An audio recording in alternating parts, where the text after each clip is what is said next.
Bonjour à tous. Un conducteur ohmique, qu'on appelle aussi résistance, est caractérisé par une grandeur qui s'appelle résistance. La résistance s'oppose au passage du courant électrique. Ainsi, lorsque nous mettons une résistance dans un circuit électrique, l'intensité diminue. L'unité de la résistance électrique est l'ohm de symbole oméga. Prenons un circuit électrique composé d'un générateur, d'une résistance.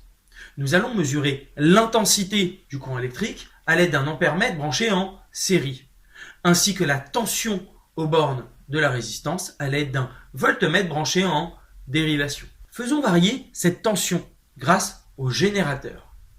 Nous relevons dans un tableau les différentes valeurs des tensions et des intensités mesurées. À l'aide de ces valeurs, traçons un graphique. Ce graphique s'appelle la caractéristique du dipôle. U en fonction de I, la tension en fonction de l'intensité. Nous remarquons sur ce graphique que la tension U est proportionnelle à l'intensité. En effet, nous obtenons une droite qui passe par l'origine.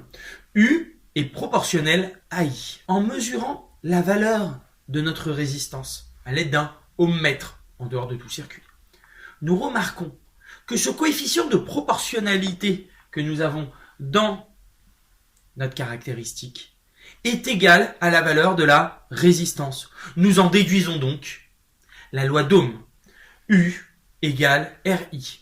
U, la tension en volts, égale à R, la résistance en ohm, fois I, l'intensité en ampères. Si vous avez aimé cette vidéo, n'hésitez pas à la partager et à laisser un pouce bleu.